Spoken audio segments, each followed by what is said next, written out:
Assalamualaikum warahmatullahi wabarakatuh. My name is Ilien Aprily and I will explain the phenomena related to the psycholinguistic in our daily life.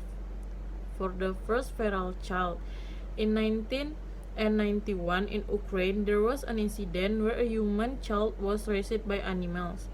According to photographer Julia Fulton-Betten, there are two different scenarios. First, when these children are stranded in the forest, and the second, when these children are neglected at home, but are completely abandoned and miserable, so they feel more comfortable being among animals than humans. This picture is a repeat of the live episode of a Ukrainian girl named Oksana Malaya. According to Fulton-Betten, Oksana was found living among dogs in a cage in 1991. He was 80 years. She was 8 years old at the time, and he had lived with them for 6 years. His parents were drunk, and one day they left Oksana outside the house. For the sake of seeking warmth, the little girl crawled into the kennel on the farm, then snuggled up with the stray dogs, and most likely the action saved her life. He ran with his feet and hands, stuck out his tongue, showing his teeth and barking. Because it's almost never related to humans, the only words he knows are yes and no. Oksana now lives in a clinic in Odessa, working in animal hospital. And the next is human communication. Humans are social creatures that depend on each other and are interconnected with others in their environment.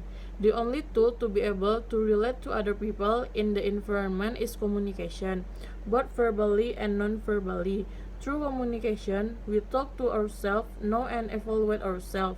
Through communication, we get acquainted and interact with others and express our feeling towards others. And through communication, we solve all kinds of problems, develop new ideas, and share experience and knowledge with others. If you look at the result of the study, it was revealed that as many as 65% of participants claimed that their patients' divorce was based on the factor of inter-partner communication, which always led to contention. While in the second position, as many as 43% of participants agreed that the inability of couples to resolve conflict was the cause of divorce. The poll results were concluded based on the experiences of patients for experts who were participants. They describe in more detail what causes the degradation of communication in the household, which is more or less like the following description. 70% of experts agree that the attitude of disrespecting a wife to her husband is a trigger for the lack of communication in the household. From the wife's side, 83% felt annoyed at the attitude of the husband, who often didn't listen to their suggestions and feelings. And the next one is children with special needs.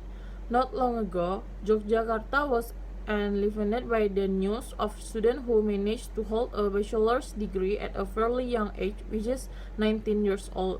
Interestingly, he graduated cum laude on Saturday with a GPA of 3.78. Her name is Maria Clara Jubilia Siddhartha, or who is familiar with Lala greetings. This achievement has been extraordinary both for Lala, her parents, and her closest relatives. Even the people were amazed by the achievements of Lala. Lala is not an ordinary child and student. He has more abilities than his age. Lala is gifted children, or children with special needs. When Lala was a child, she had difficulty communicating. This makes her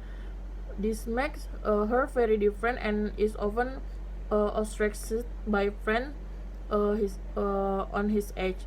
Not without reason, Lala doesn't want to go to school. She is a child who is easily bored with something. In fact, since the playgroup to grade 2 elementary school, Lala moved school 5 times. According to Lala, there are some things that make her bored at school. Lala felt that what she was taught by her teacher could be well received, but she would be very bored when the teacher had to repeat the lesson several times for her friends who didn't understand. Lala also admit that it was very difficult to communicate with her peers. He prefers to play with seniors who are much older than herself. And then animal communication. Besides humans, animals can also communicate with their fellow species. This was said in the journal Philosophical Transaction of the Royal Society, Biological Sciences, which has published on the 6th June 2018. Studies involving several institutions in Europe read many examples of animal communication with fellow species. There are African elephants that communicate with noise, naked mole rats scattering in soft voice, and lacking fireflies that turn on the lights to mate. Mating in the study, researchers found animals have a time lag to be able to meet their interlocutors. Unlike humans, the time they need is different depending on the species. For example, some species of songbirds have a lag time to talk about their opponents for about 50 milliseconds. The time interval for receiving information from songbirds is relatively fast because there are some species which have longer time interval. For example, a sperm whale that takes 2 seconds to respond to the interlocutor when compared with humans. Our time lag to chattel to other people's chat is around 200 milliseconds. Basically, comparison of animal communication skill related to the origin of language is very difficult. This is due to data limitation, the application of the different terms, and methodological design. The author wrote in a report by Newsweek on Tuesday, 6 June on the 2018. And the next is sign language. In one village located on the edge of the northern Bali forest, there is unique language. Its character is very local, even foreign to residents of the island of the gods. It's called Kolok, a language that has never been spoken verbally by any of its speakers. The word Kolok, which can be interpreted freely as a deaf language, is a unique sign language system that is completely separate from Indonesian Sign Language. This sign language has been the main method of communication in villages in the northern Bali forest region called Bengkala for generations. Bengkala suffers from hearing loss in Balinese. Bengkala is often known as the Kolok village or a deaf village. The number of Bengkala villagers who were deaf from birth was above the average for the past 7 generations. At present, 42 people out of nearly 3,000 Bengkala residents are deaf from birth.